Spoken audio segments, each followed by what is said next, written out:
Assalamualaikum warahmatullahi wabarakatuh. Innal hamdalillah nahmaduhu wa nasta'inuhu wa nastaghfiruh wa na'udzu billahi min shururi anfusina wa min sayyiati a'malina. May yahdihillahu fala mudhillalah wa man yudlil fala hadiyalah. Asyhadu an la ilaha illallah wahdahu la syarikalah wa asyhadu anna Muhammadan abduhu wa rasuluhu la nabiyya ba'dah. Ya ayyuhalladzina amanu taqullaha haqqa tuqatih wa la tamutunna illa wa antum muslimun. Fa inna asdaqal hadits kitabullah wa khairal hadi hadi Muhammadin sallallahu alaihi wasallam wa syarrul umuri muhdatsatuha fa inna kulla muhdatsatin bid'ah wa kulla bid'atin dhalalah wa kulla dhalalatin finnar, amma ba'du. Ikhwati wa akhwati fillah, Bapak Ibu wali murid rahimani wa rahimakumullah. Alhamdulillah, pada kesempatan pagi menjelang siang hari ini Allah Subhanahu wa taala mudahkan langkah kita untuk datang menghadiri undangan, yaitu undangan parenting yang diadakan oleh Syekh Ponorogo. Dan kita berharap dengan parenting ini akan membawa arah yang baik, membawa manfaat bagi diri kita dan juga bagi anak-anak kita. Oleh sebab itu, senantiasa kita bersyukur kepada Allah Subhanahu wa taala atas nikmat Islam, nikmat iman, dan nikmat bisa menuntut ilmu, mencari ilmu di jalan Allah Subhanahu wa taala. Kedua kalinya tak lupa salawat serta salam semoga senantiasa terlimpahkan dan juga tercurahkan kepada uswah kita, panutan kita, Nabi besar Nabi Agung Muhammad sallallahu alaihi wasallam. Bapak Ibu wali murid rahimani wa rahimakumullah. Tema kita pagi hari ini adalah sebagaimana yang sudah disampaikan, yaitu anakku pilihlah Al-Qur'an bukan gadget, ya. Anakku pilihlah Al-Qur'an bukan gadget. Jadi ini tentu harapan kita semua sebagai wali murid, ya. Kita pengen anak-anak kita itu milih Al-Qur'an bukan gadget. Kita pengen anak-anak kita ini bisa menghafal Al-Qur'an bukan menghafal gadget. Kita pengen anak-anak kita bisa membaca Al-Qur'an dengan baik bukan dengan gadget, ya. Yang sebenarnya di sisi lain gadget ini sebenarnya manfaatnya sangat besar, ya. Manfaatnya sangat besar sekali. Jadi yang namanya teknologi, perkembangan teknologi itu asalnya membawa kebaikan, membawa maslahah, membawa hal yang positif apabila dia bisa menggunakan dengan sebaik-baiknya. Akan tetapi di sisi lain gadget atau HP, tablet dan yang semisalnya apabila tidak digunakan dengan sebaik-baiknya maka tentu akan membawa petaka bagi pemiliknya, siapa saja, ya, siapa saja. Karena kita ini bicara dunia pendidikan anak-anak, ya, yang di sini anak-anak kelas 6 ke bawah atau kelas 1 sampai kelas 6 ke bawah, maka kita hendaknya kita perlu berhati-hati dalam penggunaan gadget, ya. Karena apabila tidak digunakan dengan sebaik-baiknya, ya, dengan sesuai dengan aturan-aturannya, maka ini akan membawa petaka bahaya bagi anak-anak itu. Seperti mungkin jenengan bisa lihat, ya, gambar seperti ini, ya, nongkrong bareng, ya, lihat HP, ya. Ini sudah pemandangan yang biasa di sekeliling kita.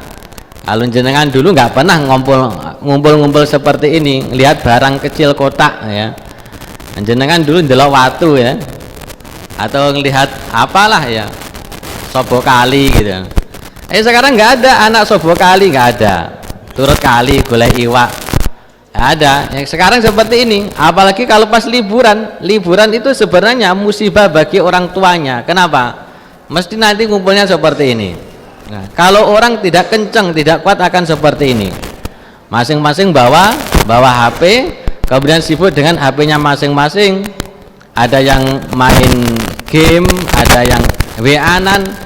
Yang lebih parah kalau melihat sesuatu yang belum pantas bagi usia anak-anak, ya.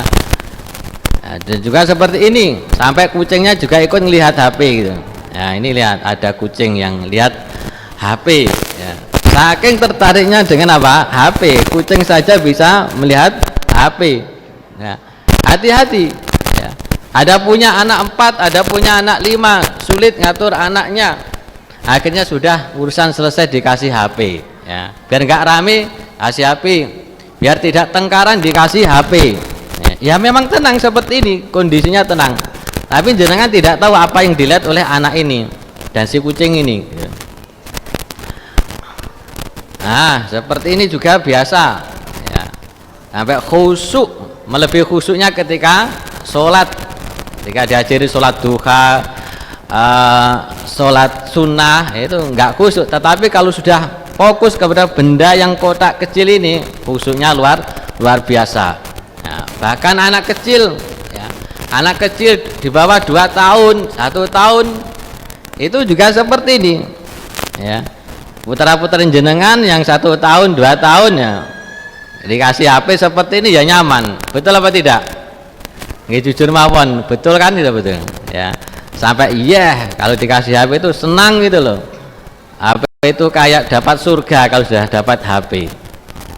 Bahkan menimpa anak-anak pesantren, anak-anak pondok ya. Anak-anak pondok itu kalau mau berangkat ke pesantren, ke pondok itu nggak mau balik ke pondok kecuali nanti kalau pulang, kalau liburan, kalau dijenguk harus main HP terlebih dahulu ya.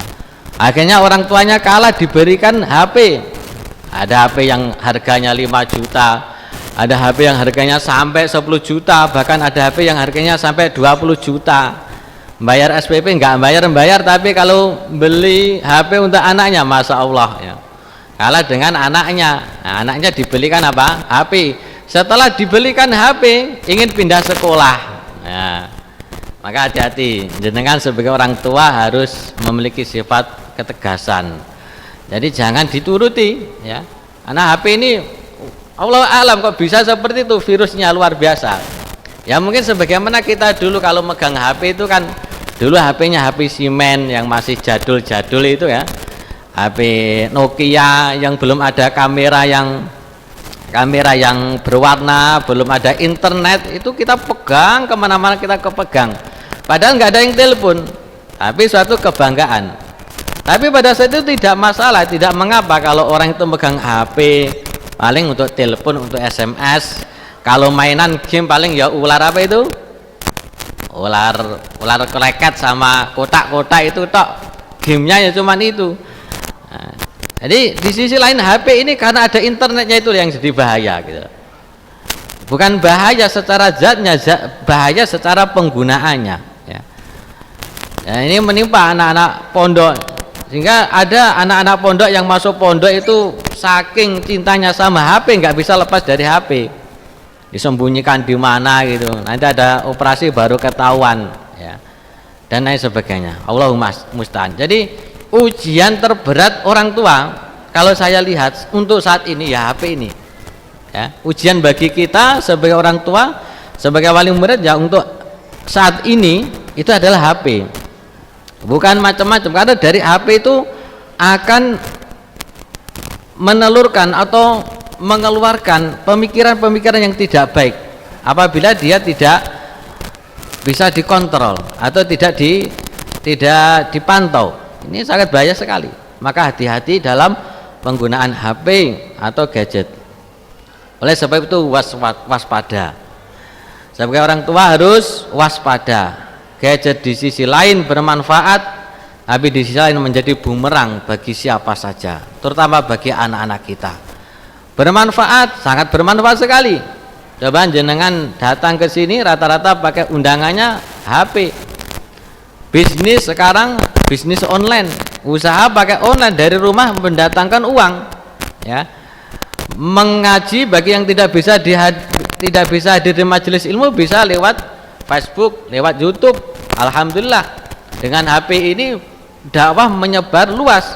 Masyarakat perkampungan, pedalaman itu bisa mengenal dakwah sunnah, dakwah akidah yang benar itu dari HP ya, dari gadget. Kemudian juga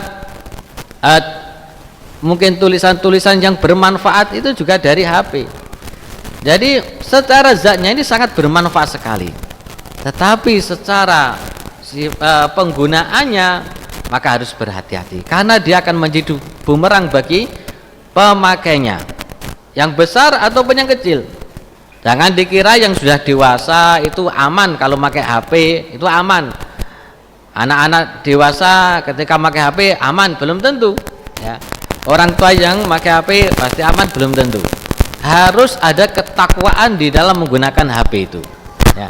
Karena ini barang yang tidak bisa dipantau secara langsung. Layar berada di depan matanya ya, di depan wajahnya. Kemudian kita mau memantau dari mana? Memantau nggak bisa. Nah, maka berhati-hati. Nah, solusinya bagaimana kalau kita sudah tahu akan bahayanya gadget, bahayanya HP? Kita bicara di sini bicara untuk anak-anak ya. Kalau orang tua ya mikir sendirilah, namanya orang tua sudah dewasa, harus sudah bisa berpikir mana yang bermanfaat, mana yang tidak bermanfaat, mana tayangan-tayangan yang bermanfaat, mana yang tidak bermanfaat. Yang bermanfaat diteruskan, yang tidak bermanfaat nggak usah diteruskan. Yang bermanfaat, kajian-kajian Islami, ilmu-ilmu dunia yang penting, silakan dinikmati tayangan-tayangan tersebut. Tetapi yang tidak bermanfaat ya ditinggalkan. Akan tetapi bagi anak belum tentu bisa. Bagi anak-anak kita belum bisa menyaring mana yang benar, mana yang salah, mana yang bermanfaat, mana yang tidak bermanfaat. Nah, oleh sebab itu kita perlu solusi dari gadget atau dari HP ini. Ada beberapa solusi, di antara yang pertama dan ini yang utama. Yang pertama dan yang utama. Apa itu? Kesungguhan dan ketegasan orang tua wali membimbing anak-anak. Kesungguhan berarti jenengan ini harus sungguh-sungguh, harus tegas ya. Sungguh-sungguh dan tegas. Ini yang kurang dari wali murid, dari orang tua sekarang ini, dari orang tua sekarang ini di era kita ini. Kalau di era saya, apalagi jenengan ini sekarang yang sudah jadi wali murid, bagaimana orang tua kita mendidik dulu? Sangat tegas sekali ya. Bagi yang rumahnya desa-desa, ono wayang ngarit dan ngarit ya. Orang ngarit ramangan gitu. Nah, seperti itu. Nah, wayang Daud dan Daud, Daud gak usah mangan nih. Seperti itu. Ada ketegasan dan kesungguhan orang tua. Padahal orang tua dulu, orang tua kita itu nggak belajar, nggak kuliah, nggak S1, nggak S2, nggak S3 ya. Ini ada orang tua yang S1, S2, S3 kalah dengan anaknya, tidak memiliki ketegasan. Jadi tegas itu penting. Tegas itu bukan identik dengan apa? Galak ya. Tidak identik dengan galak, dengan bengis, tidak, tapi tegas. Kalau ini salah, sampaikan kepada anak, ini salah ya, harus ditinggalkan, harus dijauhi. Apapun dampaknya, efeknya, mungkin efeknya nangis ya, silahkan nangis. Misalnya dilarang, kamu jangan lihat ini, tayangan ini, nangisnya luar biasa ya, nangisnya luar biasa ya, silahkan nangis, nggak apa-apa. Masa mau kuat sehari nangis gitu loh? Kamu nggak lapar nanti kalau nangis terus ya, itu aja. Kalau anak minta ini, minta itu, tidak semuanya dituruti ya. Mumpung anak itu masih anak-anak ya, orang tua harus memahami hal ini. Kalau anak itu masih anak-anak, itu masih bisa disetir, bahasa kita disetir, bisa diarahkan ya. Apalagi anak 6, anak kelas 6 sampai kelas 1 atau kelas 1 sampai kelas 6, itu insya Allah kalau jenengan tegas itu bisa disetir ya. Nanti kalau kelas 1 sampai kelas ini jenengan tidak bisa menyetir anak-anak itu SMP dia akan apa itu ngelunjak. Apa itu ngelunjak? Berani sama orang tuanya. Ini hati-hati. Maka jangan sampai ditanamkan pada anak itu ngelunjak sama orang tua. Kalau anak itu sudah berani sama orang tuanya, sudah jenengan memberikan nasihat, memberikan petuah, ngandani itu nggak akan nggak akan diterima, karena Anda tidak memiliki wibawa. Kita sebagai orang tua nggak memiliki wibawa, jadi harus punya wibawa dulu. Kalau kita sudah punya wibawa ya, maka anak itu insya Allah akan nurut, akan manut.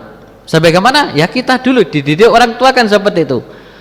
Nggak ada dulu anak itu berani sama orang tua, bantah sama orang tua, ya. Kemudian misalnya suruh makan nggak makan mungkin karena lauknya nggak enak, ya. Sana, ono wae makan dan mangan. Nggak pernah kita mengatakan moh gak gelemangan, nggak ada. Kalau sampai kita mengatakan demikian, moh gak gelemangan, orang tua kita apa kata orang tua kita? Orang makan karepmu mati karepmu, ya, kan ya. Bengkring ya karepmu gitu. Nah sekarang kan enggak, orang tua anak ngancam seperti itu, orang tuanya takut. Ojo to nas, ojo to mas, ojo to mbak, ya. Anaknya diceluk mas, mbak yang laki-laki yang putri diceluk mbak, ya. Nah, jaluk apa to?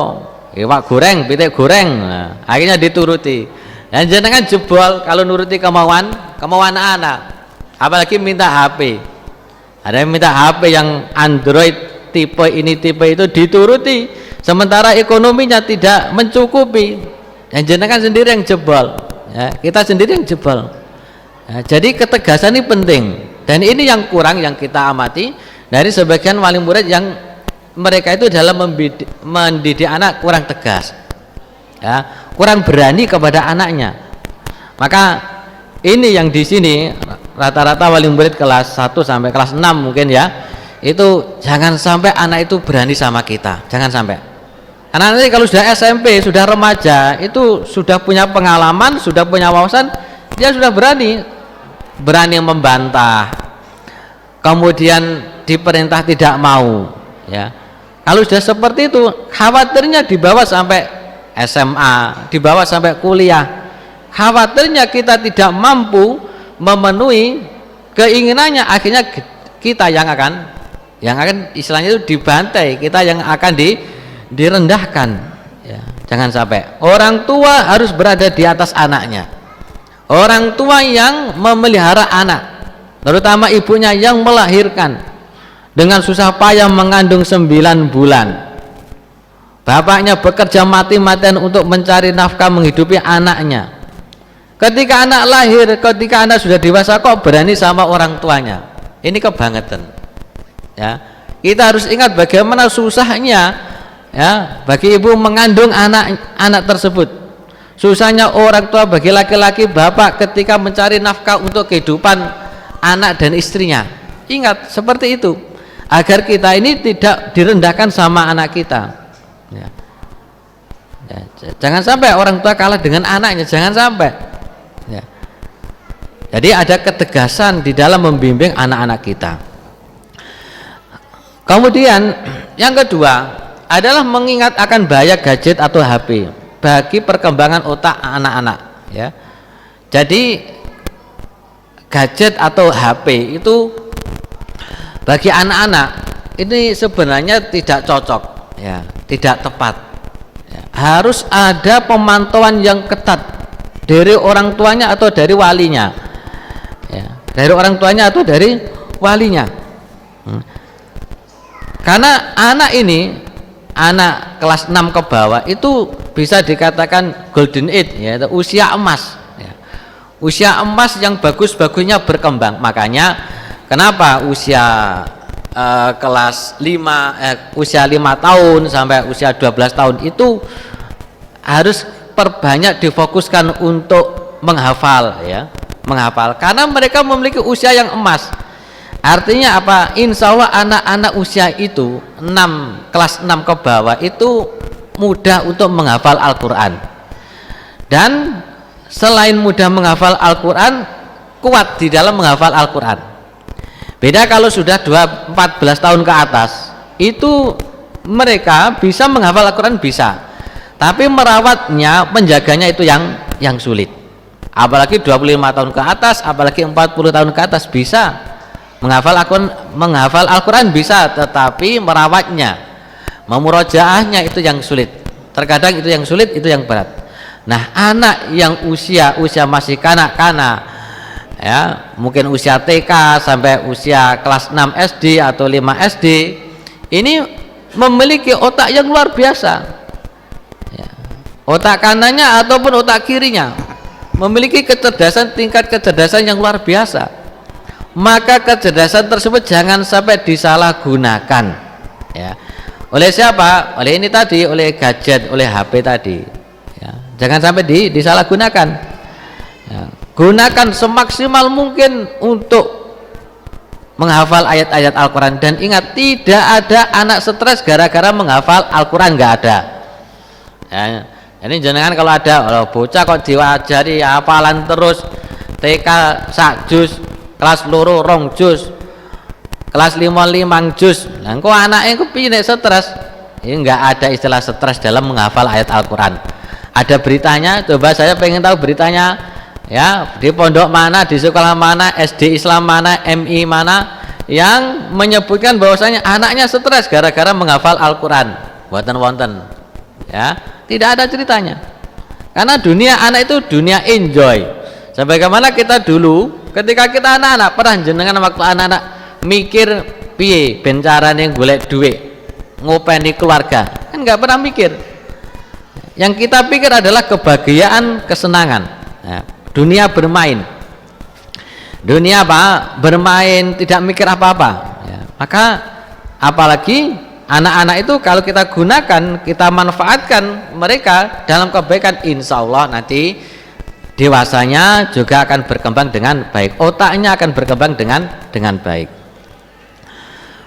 Kemudian berikutnya yang ketiga adalah berikan aktivitas yang positif, ya, aktivitas yang positif seperti bermain, membantu orang tua. Jadi agar anak itu tidak fokus pada benda kotak itu, ya, kotak yang kecil itu, maka berikan aktivitas positif, membantu orang tua. Ajak anak itu membantu pekerjaan orang tua, suruh nyapu lah, Mas, Mbak, atau Dek, omahe reget kayak dan disaponi, nanti sulai, seperti itu. Kalau dia tidak punya, kalau dia tinggal di kota, kalau tinggal di desa ya dikasih kambing kon ngarit gitu, kasih kelinci, suruh apa, makani kelinci, itu aktivitasnya. Kemudian suruh cuci piring, cuci baju, ya. Nggak apa-apa anak-anak yang kelas 3 SD ke atas itu suruh cuci baju. Ini aktivitas ini mengurangi apa? Paling tidak mengurangi keinginan untuk melihat HP, keinginan untuk melihat gadget, ya. Diajak, kalau orang desa diajak ke sawah, kalau pedagang ya diajak ke pasar, kalau punya toko ya diajak ke toko. Kasih aktivitas-aktivitas yang positif. Kalau tidak ada aktivitas ya suruh bermain, ya, bermain apalah yang pokoknya bermain. Kalau anak-anak yang masih usia 8 tahun atau 7 tahun atau 8 tahun, kasih, berikan mainan, belikan mainan. Mending kita belikan mainan, apakah mobil-mobilan ataukah yang semisalnya, maka itu lebih baik kita belikan mainan yang banyak daripada kita belikan HP, ya. Insya Allah kalau anak-anak yang TK atau anak-anak kelas 1, kelas 2, kelas 3 itu Anda kasih, jenengan kasih mainan, insya Allah diam. Pertama mungkin nggak mau, Mas, Mbak, ini mainan, ya Dek, ini mainan, ya mungkin mengatakan nggak mau, aku pengen HP, paksa terus, HP-nya jangan sampai dikasihkan. Nanti lama-lama insya Allah mau. Paling butuh waktu negosiasi sekitar 1 menit, 2 menit, 3 menit lah. Nanti setelah itu dia akan enjoy. Kalau tidak seperti itu, kasih buku gambar mewarnai, ya, mewarnai atau mencocok atau menempel. Ini ya, harus orang tua, wali harus punya ide-ide seperti itu apabila anaknya tidak mau pengen apa HP. Tapi kalau pengennya instan, yang penting nggak ganggu saya, wah masya Allah itu nanti nggak baik ke depannya. Ini saya buka toko, jaga toko, banyak pekerjaan, banyak orang yang datang, kemudian agar nggak ganggu sudah tak kasih HP, delokan sak gelemu. Nah ini nanti jenengan sendiri yang kesulitan. Ketika anak itu sudah kecanduan, berat. Apakah kecanduan lihat YouTube, lihat Facebook, atau kecanduan game? Ini bahaya. Kita sendiri yang akan kesulitan. Jangan sampai anak itu kecanduan. Bagaimana agar tidak kecanduan ini? Kasih aktivitas-aktivitas positif, apakah bermain, apakah membantu orang tua dan yang semisalnya. Banyak sekali aktivitas-aktivitas kalau jenengan pikir, itu sangat banyak.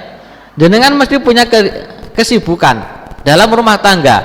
Seorang ibu tentu punya kesibukan di rumah tangganya. Masa seorang ibu cuman kerjanya nonton TV, kan nggak mungkin. Pasti ada aktivitas cuci piring, cuci baju, kemudian bersih-bersih rumah. Lah itu anak diajak. Nah, sekali lagi mungkin di awal sulit, nggak mau, ya harus mau. Kalau perlu diancam, nggak mau, nggak tak kasih uang saku. Kalau nggak mau uang saku tak kurangi. Ya.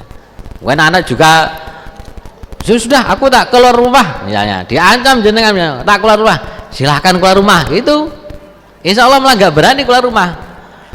Jangan sampai diancam anaknya, aku tak keluar rumah, kemudian ojo tole. Ya.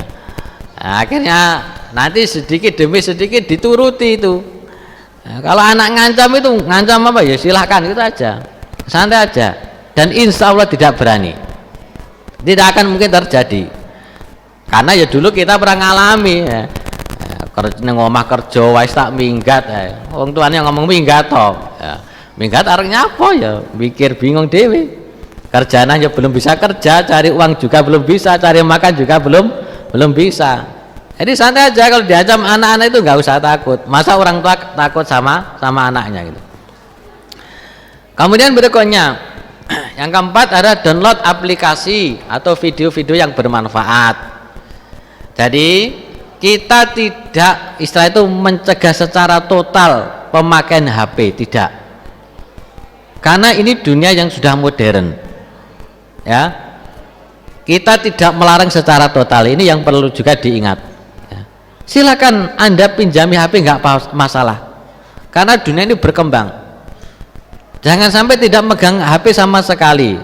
Kalau bisa ya lebih bagus. Tapi kalau tidak megang HP sama sekali, akhirnya anak itu apa? Ada jiwa memberontak.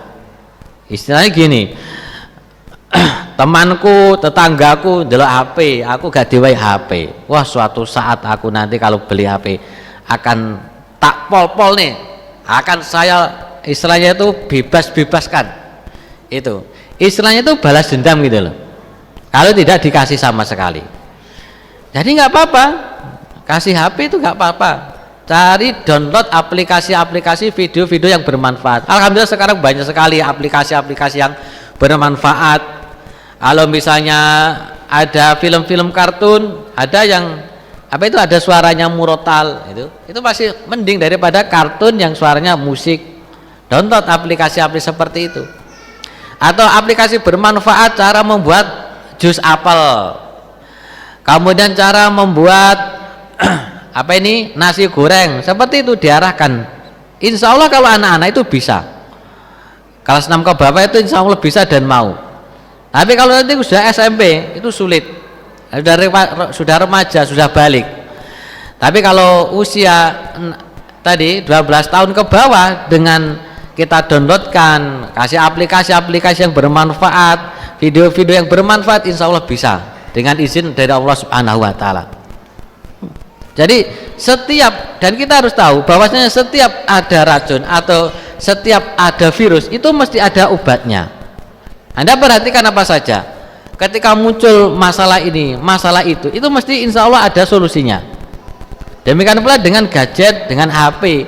Ini masalah bagi anak-anak, ya, masalah bagi anak-anak, tayangan-tayangannya itu kalau tidak disaring dengan sebaik-baiknya ini berbahaya. Tapi insya Allah ada obatnya, itu tetap ada, solusinya tetap ada. Di antaranya tadi mendownload aplikasi-aplikasi yang bermanfaat, video-video yang bermanfaat. Kemudian juga yang lain, yang kelima adalah hapus aplikasi yang menjadi penyebab kecanduan. Kalau anak-anak itu biasanya kecanduannya itu game. Tapi tidak mustahil saya dapati juga anak usia kelas 2 SD, ya. Dan itu saya tahu dengan sendirinya, tapi belum sempat apa itu, ya tahulah ya, sangat jelas anak itu. Dia kecanduan film porno. Ya bahaya sekali. Kecanduan film apa? Porno. film dewasa. Ini bisa terjadi loh Pak ya. Bisa terjadi kepada anak. Dan itu anak itu melihat di samping bapaknya. Coba bayangkan. Nah, bapaknya nggak tahu kalau dia itu melihat film porno adegan orang dewasa.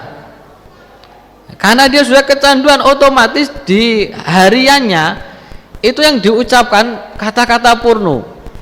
Berhubungan laki-laki dengan perempuan, bapak dengan ibu. Ya. Karena sudah menjadi kecanduan. Karena film porno itu kan mencandu. Dan ini bahaya kalau sudah sampai anak-anak. Anak kelas 2 SD, anak kelas 3 SD. Dan ini tidak mustahil terjadi. Maka hati-hati. Kalau sudah kecanduan sulit ya. Harus ada tindakan yang tegas. Nah, kalau perlu istilahnya dibanting HP tersebut di depan anaknya, kalau perlu seperti itu nggak masalah. Untuk memberikan efek yang jera. Sebelum nanti dewasa dia akan apa? Semakin menjadi-jadi. Dan ini terjadi bukan hanya berita-berita ya. Saya sendiri lihat, saksikan ada anak yang kelas 2 SD sudah seperti itu, waliyadzubillah. Ya. Sampai tahu gaya-gayanya itu aja luar biasa itu. Gaya berhubungan ya, laki-laki dan perempuan. Ya, bukan kalau kecanduan misalnya game masih mending mungkin. Walaupun itu jelek, buruk, tetapi kalau sudah kecanduan film-film porno, bahaya.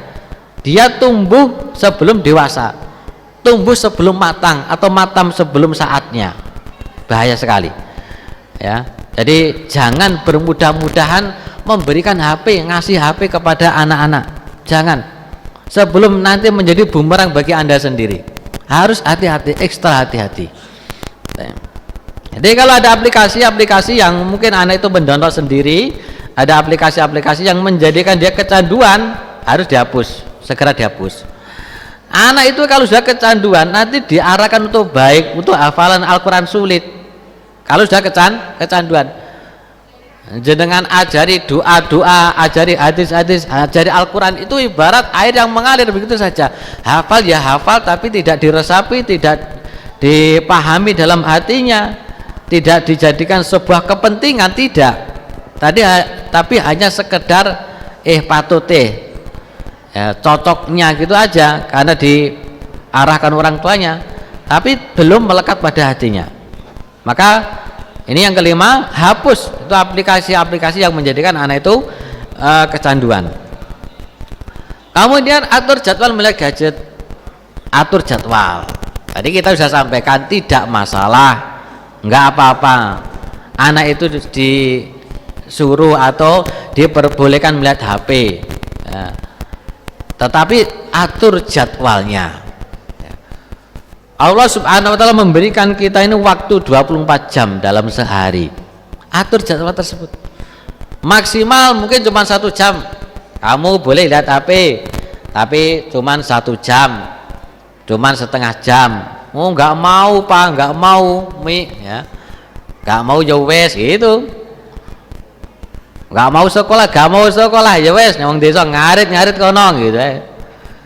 Itu nggak usah sulit-sulit. Atur jadwal 1 jam, maksimal 1 jam setengah. Lebih dari itu ambil HP-nya.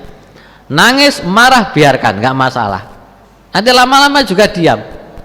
Ya tadi di awal tadi ada ketegasan dari orang tua. Ya, ada ketegasan. Atur jadwal. Silakan lihat ya di waktu-waktu istirahat atau di waktu libur untuk melihat HP, silakan, nggak masalah. Dengan tayangan-tayangan aplikasi-aplikasi yang bermanfaat tadi. Tapi kalau kita loskan, kita biarkan sampai 2 jam, 3 jam, habis waktunya.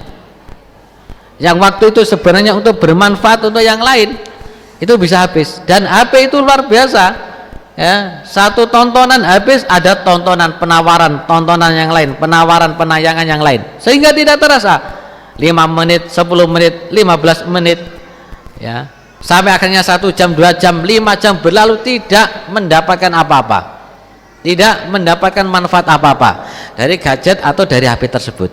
Atur jadwal, ini penting. Manajemen jadwal itu penting.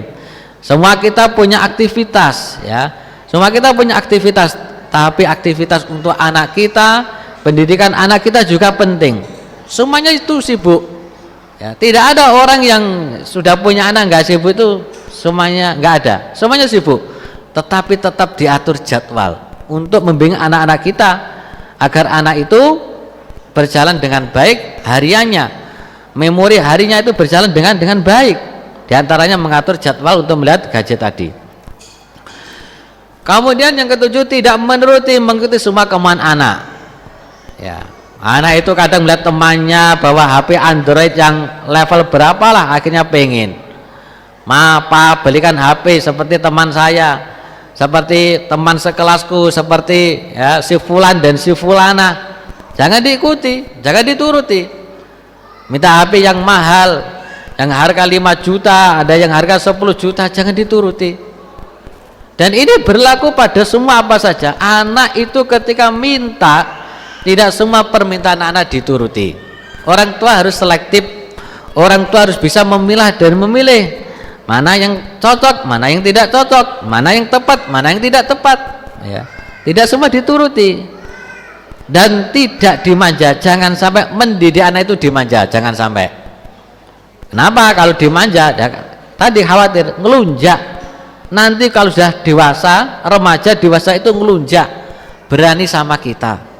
Kalau sudah berani sama kita, sudah nasihat kita, petua kita nggak akan dipakai, nggak ada masuk ke dalam hatinya. Kenapa?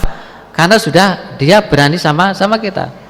Oleh sebab itu tidak semua keinginan anak itu dituruti, tidak semuanya. Kemudian menjadi contoh yang baik, ya. Jadi menjadi contoh yang baik ya. Kalau orang tua itu melihat HP ya dilihat yang baik-baik.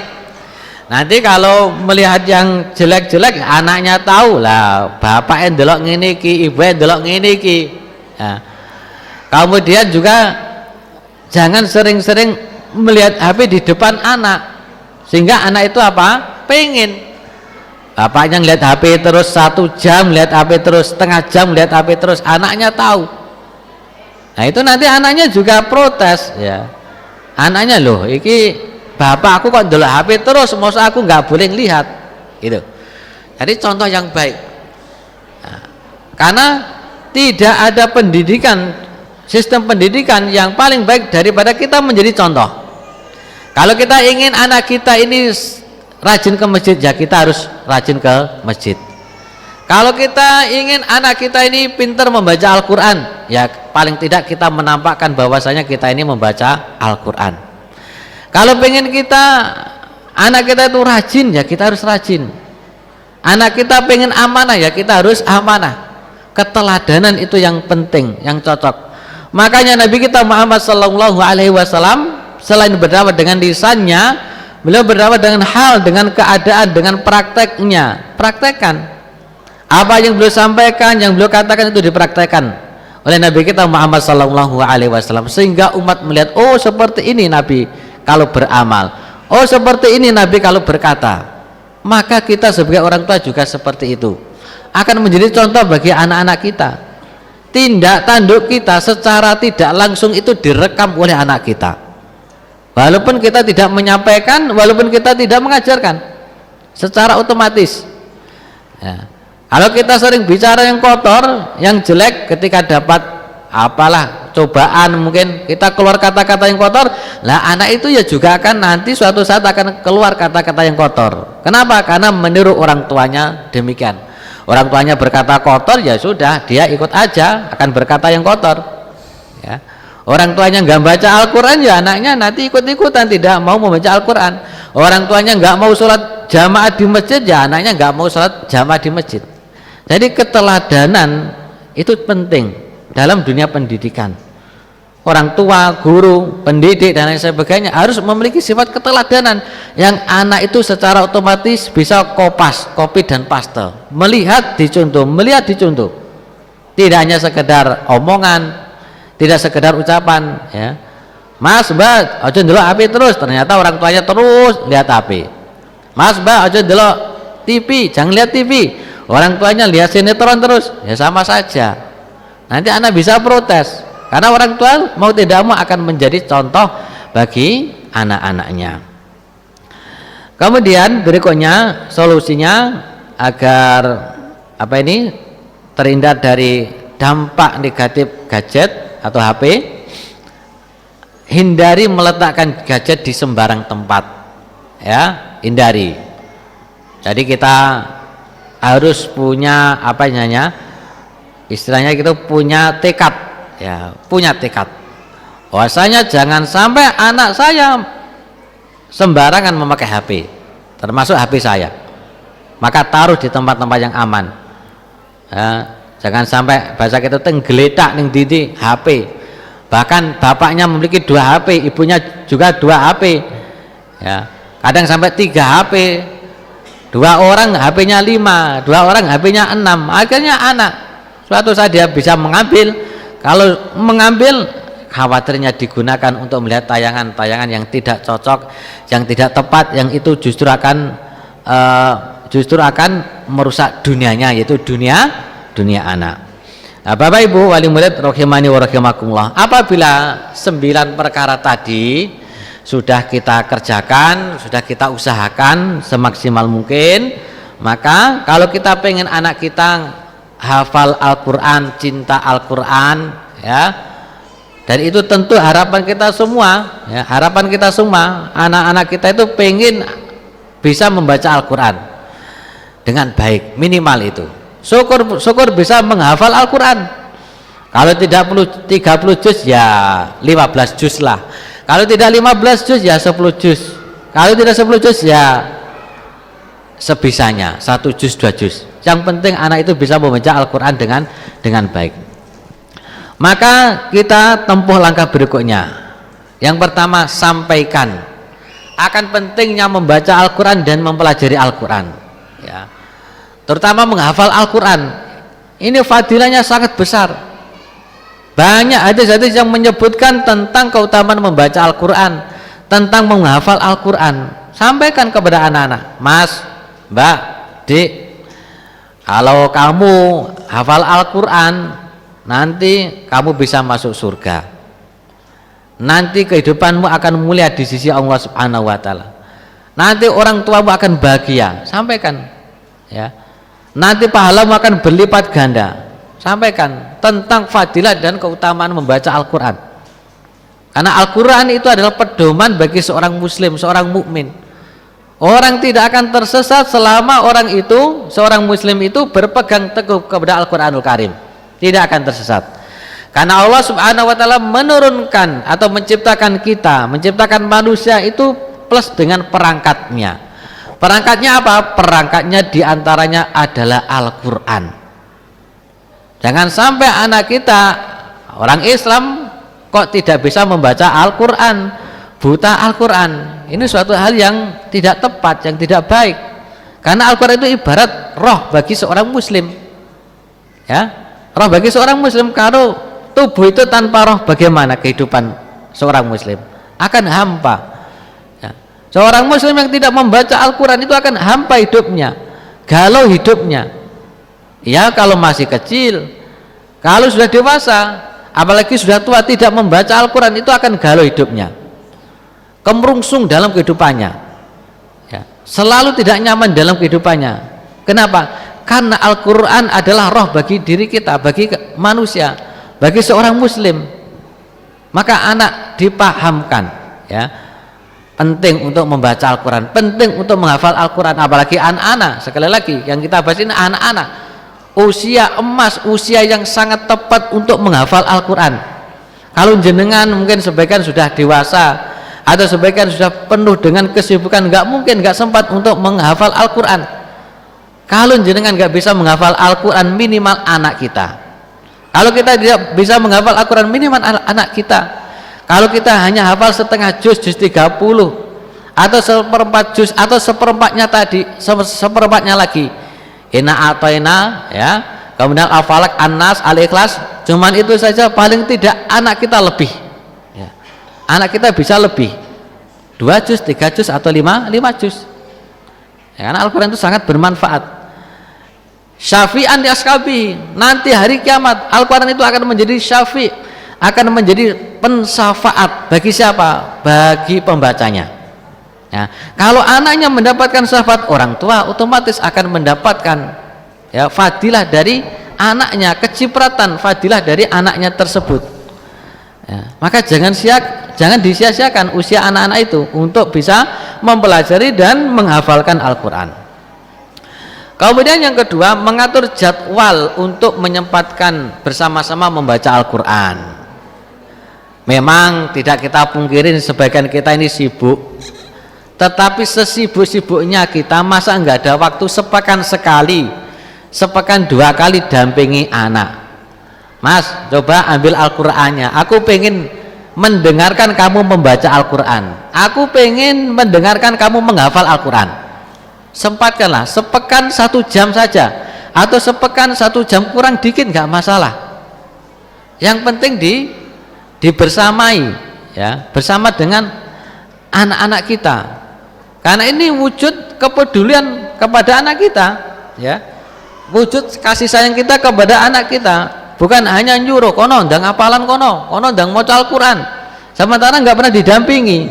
Ini juga salah, ini keliru. Harus ada pendampingan. Sempatkan waktu kita sesibuk-sibuknya kita. Wong jenengan juga presiden kan itu, bukan seorang menteri ya, nggak sesibuk presiden dan menteri, masa nggak sempat menyempatkan ya 1 jam dalam sepekan, ya.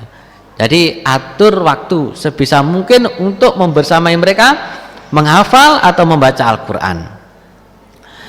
Kemudian beri motivasi dan mungkin juga hadiah apabila sudah menyelesaikan bacaan hafalan tertentu.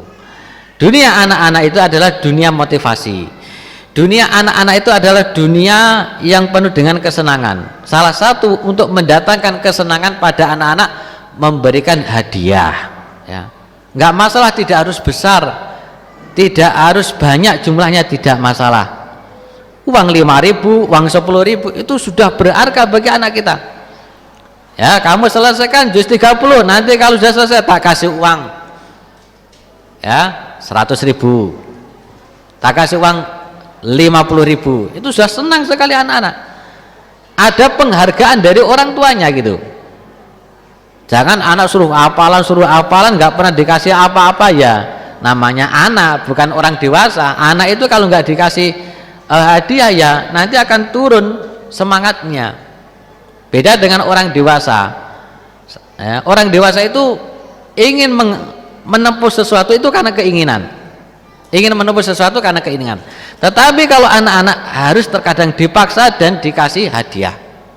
Sama juga orang yang mondok lulus SMA itu biasanya yang lulus SMA mondok itu karena keinginan sendiri, sehingga walaupun belajar setahun 2 tahun dia akan lebih mantap, bersemangat. Tapi kalau anak mondok usia SMP, ya, itu biasanya karena motivasi dari orang tuanya, sehingga masih labil, kadang naik kadang turun, kadang tidak mau mondok di tengah perjalanan, umur pemondokan 1 tahun, umur pemondokan 2 tahun dia pengen keluar, misalnya pengen sekolah biasa, ya itu biasa. Kenapa? Karena mereka itu masih labil, harus dikasih motivasi dan diberikan mungkin hadiah-hadiah untuk menyemangati kembali. Beda dengan orang yang sudah dewasa, lulus SMA itu kalau mondok ya mereka sungguh-sungguh, walaupun belajar 2 tahun 3 tahun insya Allah jadi. Kenapa? Karena muncul dari dirinya sendiri. Tapi kalau anak-anak nggak bisa, harus terus dibimbing. Kemudian berikutnya yang keempat adalah perbanyak doa, memperbanyak doa agar dikarunia anak yang soleh dan solehah. Sebaik apapun usaha kita, ya, sebaik apapun usaha kita, kalau tanpa ridho dari Allah nggak bisa, ya. Semaksimal apapun usaha kita untuk mendidik anak kita menjadi hafidz Quran, menjadi anak soleh dan solehah, kalau tanpa izin dari Allah Subhanahu Wa Taala, kalau tanpa ridho dari Allah Subhanahu Wa Taala, maka tidak bisa.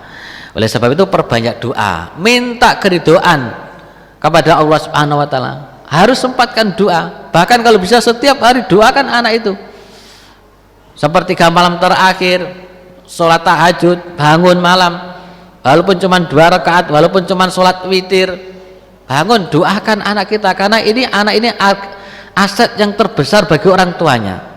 Kalau kita meninggal dunia, dalam kubur siapa yang bisa ngirimi pahala pada kita? Orang lain, teman kita? Belum tentu. Tapi kalau anak, insya Allah secara otomatis menjadi jariah, sebagaimana sabda Nabi kita Muhammad SAW, Ya, wa waladun sholihun yad'ulah, anak soleh yang mendoakan kedua orang tuanya, yang mendoakan Rabbighfirli wali walidayya warhamhuma kama rabbayani shaghira. Ini doa singkat, mudah, tetapi tidak mudah bagi anak-anak yang tidak soleh dan solehah. Maka kita harus banyak-banyak minta kepada Allah Subhanahu wa taala setiap hari, setiap saat, di waktu-waktu mustahabah, minta agar doa itu dikabulkan oleh Allah Subhanahu wa taala, minta dikaruniai anak yang soleh dan solehah. Ya, kalau kita betul-betul merengek kepada Allah Subhanahu wa taala, betul-betul minta kepada Allah Subhanahu wa taala, insya Allah Subhanahu wa taala akan mengabulkan. Tetapi kalau kita tidak pernah mendoakan anak kita, ya, tidak pernah memohon kepada Allah Subhanahu wa taala agar dikaruniai anak yang soleh dan solehah, ya sulit. Ya, karena yang membolak-balikkan hati manusia itu adalah Allah Subhanahu wa taala. Termasuk anak kita mungkin bandel, mungkin nakal, mungkin gak manut sama orang tuanya, perbanyak doa. Allah Maha mampu untuk membalikkan hati manusia. Ya, qulubul ibad baina asabir rahman, hati-hati manusia itu di antara jari jemari Allah Subhanahu wa taala, yuqallibu kaifa syaa. Allah bisa membalikkan kapan yang dikehendaki. Kalau Allah menghendaki anak itu berubah, akan bisa berubah dengan cepat, dengan drastis. Maka perbanyak doa. Kemudian yang terakhir adalah komitmen dan punya target. Komitmen jenengan harus punya target. Anak saya lulus kelas 6 SD harus hafal Al-Quran 30 juz, harus hafal Al-Quran minimal 5 juz, punya target. Nah, kalau kita punya target, insya Allah punya usaha. Semuanya itu harus ditarget. Orang menjadi baik itu harus ditarget. Kalau nggak ditarget nggak bisa. Jangan pengen usaha sukses, kalau nggak ditarget nggak bisa. Sama juga dengan masalah agama. Kalau pengen anak kita hafal Al-Quran harus punya target. 6 tahun hafal 6 juz, target. Setahun harus, mau tidak mau harus hafal 1 juz. Tahun berikutnya hafal 2 juz, tahun berikutnya hafal 3 juz, dan seterusnya. Ditarget.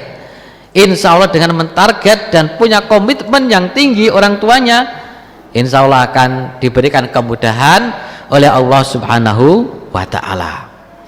Ikhwati wa akhwati fillah, Bapak Ibu ahli ibadah yang semoga dirahmati oleh Allah Subhanahu wa ta'ala. Barangkali demikian mungkin apa yang dapat kami sampaikan di kesempatan siang hari ini, yaitu langkah-langkah bagaimana memalingkan anak kita dari gadget menuju Al-Quran. Tentunya kita semuanya pengen anak kita adalah anak-anak yang cinta kepada Al-Quran, hafal Al-Quran, minimal bisa membaca Al-Quran dengan baik, dengan benar. Tentu itu harapan kita semuanya.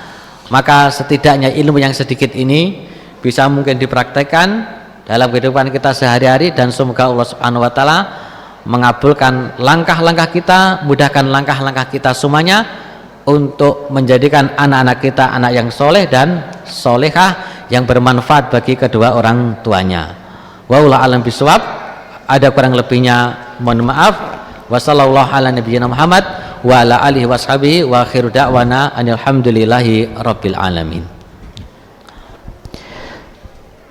Jazakumullah khairan kami sampaikan kepada Al-Ustadz Abu Islah. Masya Allah, luar biasa ilmu yang kita dapatkan pada pagi hari ini mengenai pilihlah Al-Quran kepada anak-anak kita.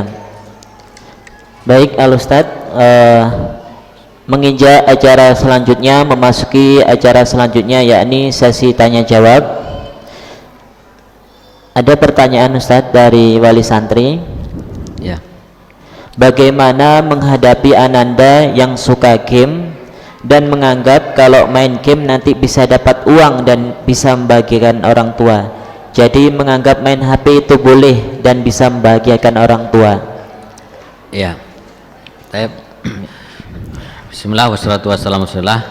Jadi kalau anak beralasan demikian, nanti kalau saya main game dapat poin, saya dapat uang, nanti uangnya untuk orang tua, karena ini wujud bentuk membahagiakan orang tua. Ya, sampaikan saja ya, ananda aku tidak butuh uang dari itu. Nah, untuk sementara aku tidak butuh uang, ya. Kamu nggak usahlah main game, main yang lainnya saja, ya. Insya Allah Abi dan Umi, ya, atau Papa dan Mama ini sudah cukup uangnya, tidak perlu kamu kasih. Kamu konsentrasi untuk belajar yang baik, belajar yang benar. Ada PR kerjakan dari sekolah, dikerjakan. Ada tugas juga dikerjakan, ya. Adapun game lebih baik ditinggalkan, jangan main game. Kenapa? Ini bahaya kalau dia main game, ya, apalagi yang baunya bau uang, dan itu biasanya terkadang masuk dalam perjudian. Ini dikhawatirkan seperti itu. Akhirnya lama-lama dia nanti berjudi dengan data, berjudi dengan pulsa, kan bisa saja. Maka saran saya dipertegas, jangan dikasih, jangan boleh main game seperti itu.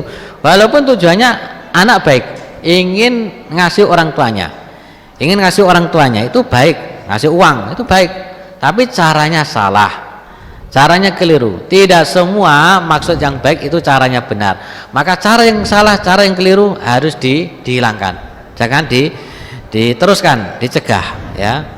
Kasih mungkin game-game yang tidak tidak mendatangkan uang, ya.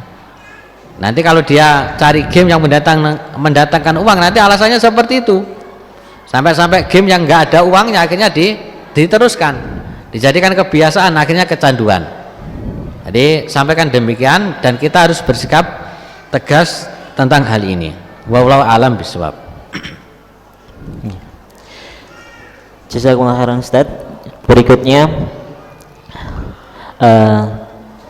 Assalamualaikum Ustaz. Wadi bertanya, anak saya sering protes karena sering melihat anak sebayanya pegang HP ketika keluar atau di luar rumah, karena anak kita batasi bahkan larang pegang HP. Pripun solusinya Ustaz?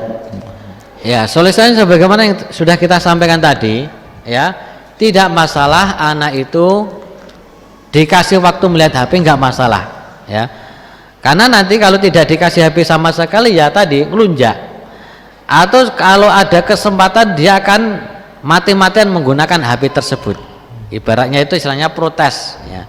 Ini juga tidak baik. Jadi tetap dikasih HP nggak masalah, tetapi dijadwal. Makanya dijadwal. Kamu lihat HP maksimal 1 jam, lebih dari itu tidak mau, tidak boleh. Mau gimana, temanku itu, tetanggaku itu lebih deh, ya ben, tonggo, ya biarin itu. Kalau kamu pengen jadi anak baik, nggak boleh, ya, nggak boleh, nggak bisa. Kita nggak memperbolehkan, harus seperti itu. Dia nangis, geru-geru, biarkan, nggak masalah. Dia ngancam ini, ngancam itu, nggak mau makan, nggak mau macam-macam ya, ancaman anak-anak, ya silahkan diteruskan. Insya Allah tidak akan pada tahap yang parah, insya Allah. Kalau kita betul-betul tulus, ikhlas lillahi ta'ala, dalam kita mencegah ini lillahi ta'ala, mencegah HP itu karena lillahi ta'ala, insya Allah nanti akan diberikan kemudahan oleh Allah subhanahu wa ta'ala, insya Allah. Kita harus yakin, ya, harus yakin. Bisa, buktinya ada orang yang bisa, ya, ada yang bisa, ya. Ada sebagian anak itu kita cegah, ya bisa, buktinya. Lihat HP sehari cuma 1 jam bisa, lihat aplikasi-aplikasi tertentu juga bisa, ya, hanya komitmen kita ini yang terkadang kurang kuat, atau kita ini masih terbayang-bayang, oh nanti begini, nanti begitu, gak usah begini begitu, ya.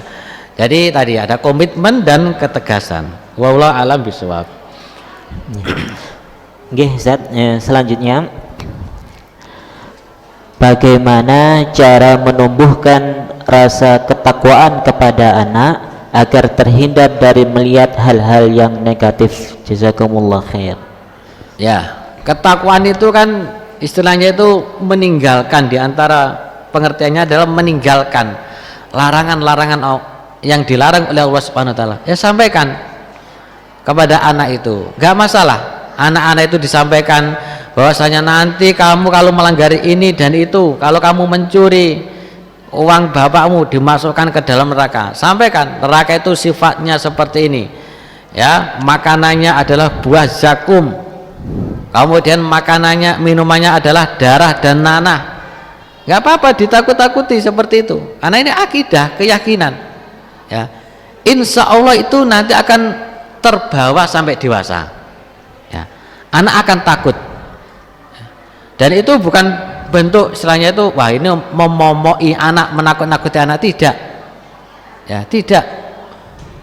Nggak apa-apa sesekali disampaikan akan dahsyatnya neraka, akan nikmatnya surga, agar anak itu termotivasi untuk apa? Beramal soleh, untuk meninggalkan perbuatan-perbuatan yang jelek. Jangan mungkin bisa beli buku-buku yang sunnah tentang sifatun nar, sifat jannah, baca. Setelah dibaca sampaikan ke anaknya ya, kalau kamu tidak meninggalkan ini dan itu, kalau kamu berani membantah orang tua ya, kamu akan mendapatkan akibat seperti ini dan seperti itu. Makanya tadi orang tua harus punya waktu untuk membersamai anak, mau tidak mau, karena itu adalah hasil dari maksudnya itu adalah tugas kita, amanah kita, mau nggak mau orang tua. Jangan hanya mengandalkan sekolah, nggak bisa. Sekolah 100% membentuk anak itu nggak bisa. Uang yang tahu secara hakiki itu adalah orang tuanya. Sekolah itu hanya sekedar partner, pesantren dan lain sebagainya, guru sekedar partner. Adapun hakikat pendidikan yang tanggung jawab siapa? Orang tuanya. Kan yang melahirkan orang tuanya, yang tahu sejak kecil anak ini modelnya bagaimana orang tuanya. Ya, jadi diarahkan. Ya, tidak mengapa tadi dibacakan bahayanya orang yang tidak bertakwa, bahayanya orang yang mungkin membangkang kepada orang tuanya, membangkang kepada ayah ibunya, sampaikan agar anak itu apa? Takut ketika akan melakukan perbuatan-perbuatan yang tidak baik. Ya, wallahu alam bisawab. Lanjut Ustaz. Ya, enggak. Ustaz, apa langkah-langkah yang bisa kita lakukan bagi anak kita yang sudah kecanduan melihat HP, yakni melihat kartun atau anime, agar lebih fokus untuk membaca Al-Quran dan belajar Al-Quran? Ya, kalau sudah kecanduan, ambil HP tersebut ya, ambil ya, jangan dikasihkan, nangis lagi nggak usah dikasihkan. Wah, nanti anak saya begini dan begitu, nggak usah khawatir ya, nggak usah khawatir, ambil HP-nya ya. Jangan ragu-ragu, karena kalau sudah kecanduan itu sekali lagi bahaya ya, sekali lagi bahaya. Tegas dalam hal ini, ambil HP-nya, kalau perlu dijual HP-nya, terus nggak HP sama sekali. Gidro, banting-banting macam-macam ya, jenengan ya harus apa? Agak apa itu? Agak tegas. Oh, banting-banting awas diancam nggak masalah. Masih anak-anak aja loh, masa kita kalah dengan anak gitu. Kecuali kalau sudah dewasa, sudah umur 15 tahun, 16 tahun, itu beda lagi penanganannya. Tapi kalau anak-anak itu insya Allah gampang, mudah, tinggal diambil HP-nya, nanti tetap dikasih waktu untuk melihat HP, selesai. Hanya kita ini tadi punya komitmen apa tidak, berani apa tidak. Karena kita dapati memang sebagian orang tua lemah dalam hal ini ya, lemah dalam hal ini. Padahal dulu kita jadi anak itu sangat tegas oleh orang tua kita. Makanya kita melihat sebenarnya pendidikan orang tua dulu itu sebenarnya lebih baik daripada sekarang ini ya. Orang tua kita itu luar biasa dalam mendidik, itu luar biasa, sampai kita jadi seperti ini ya, bisa menjadi orang yang insya Allah bermanfaat, karena itu dari bagaimana ketegasan orang tua kita mendidik kita. Jadi diambil aja HP-nya, nggak usah ragu-ragu itu. Ada lagi Ustaz, bagaimana caranya membatasi anak untuk bermain HP sedangkan orang tua sendiri masih sering bekerja menggunakan HP di depan anak kita? Ya, jadi ada aplikasi, itu aplikasi pantauan. Jadi anak pegang HP, orang tua juga pegang HP ya. Orang tua bisa memantau. Ini nanti bisa di-download, itu ada itu insya Allah. Lihat saja, download aplikasi pantauan itu, pantauan melalui Play Store atau melalui apa ini Google, ada insya Allah. Jadi jenengan bisa mantau. Misalnya jenengan kerja seminggu keluar kota, kemudian Anda pengen kasih HP anak, itu bisa nanti dipantau. HP ini dipakai jam berapa jenengan bisa matikan, bisa. Alhamdulillah. Makanya tadi setiap ada racun mesti ada obatnya, insya Allah ada obatnya. Ya, anak ini mengakses apa kita bisa tahu, oh yang diakses gini-gini, langsung kita matikan dari HP kita bisa. Sehingga anak itu loh kok gak kena kenyapo ki HP ku, wis dipateni karo bapak yang ada di luar kota. Itu. Jadi kalau solusinya yang sibuk, setahu anak seperti itu. Yang sibuk tidak sempat mendampingi, maka HP ini jenengan dengan HP yang ada pada anak itu disinkronkan, dari situ jenengan bisa memantau. Kalau sekarang HP itu ya bisa, misalnya kita megangi anak pondok, itu kita kasih HP itu pegangi, HP hanya bisa untuk WA, mau mengakses Google nggak bisa, Facebook nggak bisa, YouTube nggak bisa, bisanya hanya telepon lewat apa ini, lewat WA gitu. Untuk mengakses yang lain langsung mati, mengakses yang lain langsung mati, bisa. Insya Allah itu juga merupakan kemudahan dan solusi bagi orang tua yang kesulitan untuk memantau anak karena kesibukannya gitu. Wallahu a'lam bishawab. Ya, insyaallah. Lanjut Ustadz, pertanyaan berikutnya. Afwan Ustadz, kita mungkin sudah memberi jatah main HP kepada anak selama 1 jam, tapi ketika ayah dan ibu bekerja terkadang tidak bisa mengontrol saat bermain HP. Pripun, bagaimana solusinya Ustaz? Ya, solusinya sama tadi, pertanyaan sebelumnya hampir sama, yaitu ya tadi mendownload aplikasi-aplikasi yang bisa digunakan untuk memantau. Ya, kita tidak pungkiri bahwasanya memang ada sebagian wali orang tua yang sibuk, mungkin ya karena taruhlah misalnya dia sebagai seorang TNI atau seorang apa yang tugas di luar kota, sibuk, otomatis itu. Tapi tetap harus ada pantauan kepada anak kita. Kalau apa itu minimal ibunya ya, kalau bisa ibunya tetap mendampingi penggunaan HP anak tersebut. Kalau tidak bisa ya tadi pakai aplikasi tadi. Selalu dilihat bagaimana anak ini melihat apa yang diakses itu apa. Jangan sampai mengakses hal-hal yang tidak bermanfaat. Wallahu a'lam bishawab. Untuk Bapak Ibu, pripun bagaimana kalau ada pertanyaan bisa langsung ditanyakan.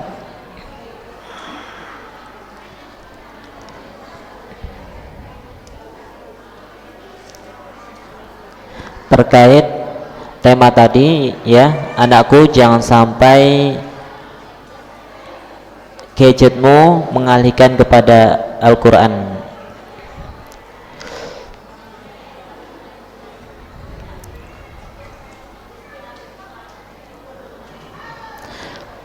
Tanya lagi Ustaz. Sudah. Orang tua, ayah dan ibu sangat berpengaruh terhadap pendidikan anak. Mana?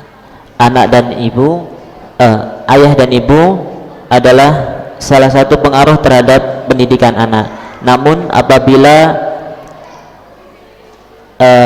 salah satu dari mereka ada yang sibuk itu tadi, kemudian bagaimana cara mengontrol pendidikan anak agar anak bisa membaca Al-Quran secara kontinu? Iya. Jadi kalau bagi bapak ibu yang mungkin dia membaca Al-Qurannya masih setelah itu tidak pas, tidak tepat, ya jenengan bisa mengarahkan ke ustadz ustadzah ya, untuk anak itu bisa membaca Al-Quran dengan baik dan benar, dan tetap memberikan motivasi pada anak tersebut ya, motivasi tersebut. Jadi kalau orang tua itu sebenarnya intinya adalah selalu memberikan motivasi, walaupun tidak bisa memberikan contoh secara penuh.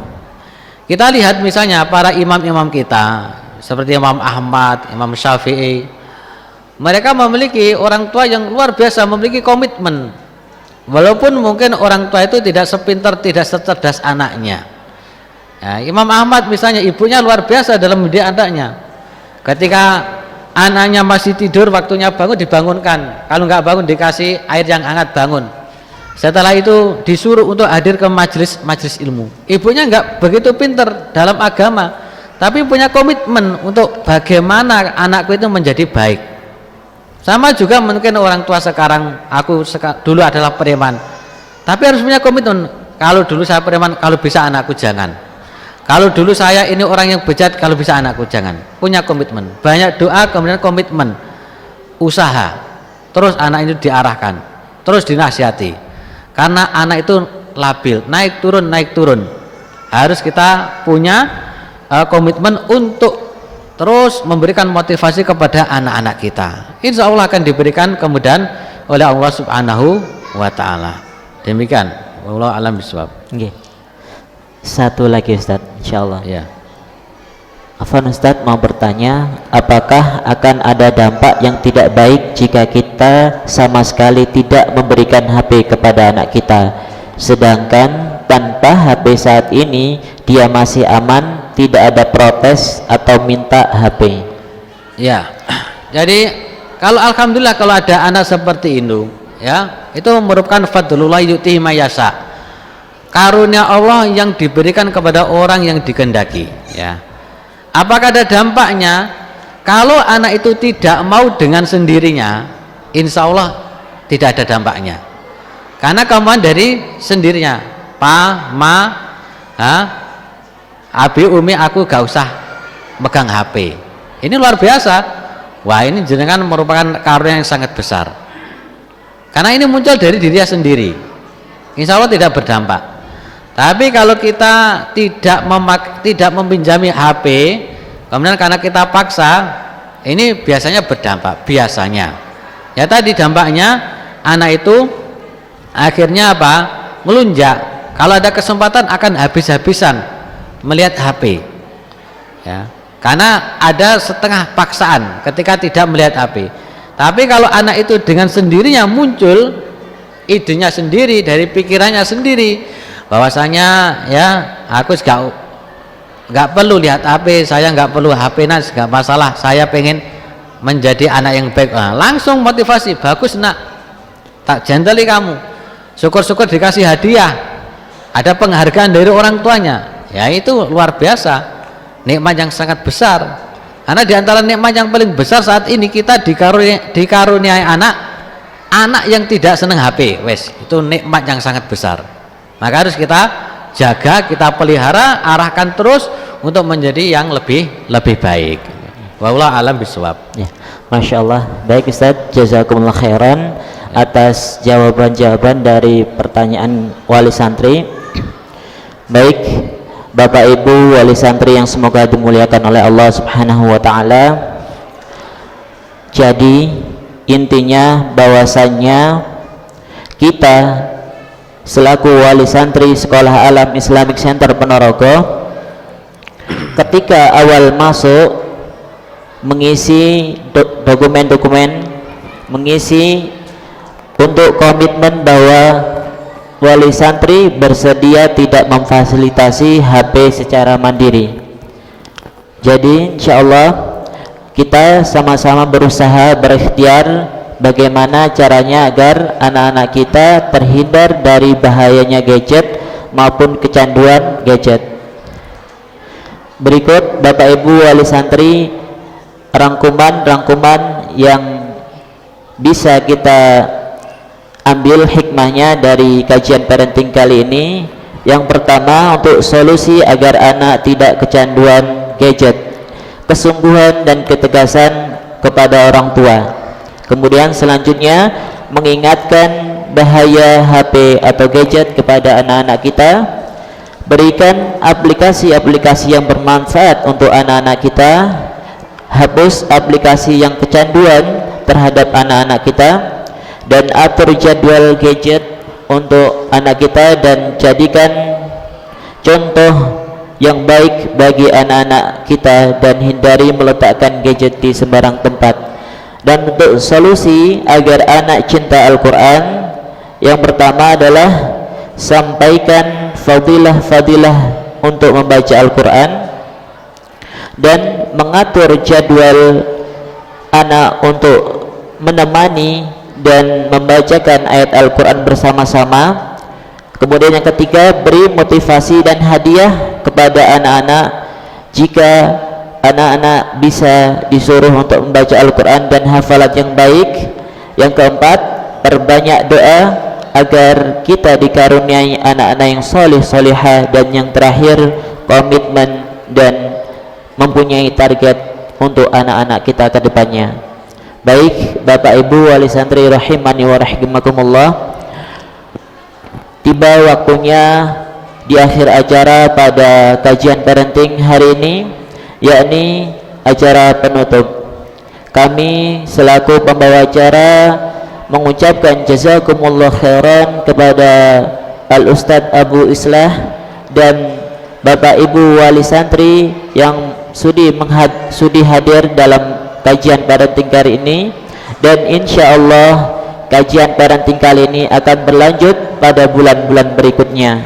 Dan juga kami tak lupa untuk meminta maaf yang sebesar-besarnya jika selama Bapak Ibu wali santri hadir di sini kami kurang dalam segi penempatan maupun dari segi lainnya. Mari sama-sama kita tutup acara parenting, kajian parenting pada pagi hari ini dengan bacaan kafaratul majlis. Subhanakallahumma wa bihamdika asyhadu an la ilaha illa anta astaghfiruka wa atubu ilaik. Kami akhiri, wassalamualaikum warahmatullahi wabarakatuh. Salam.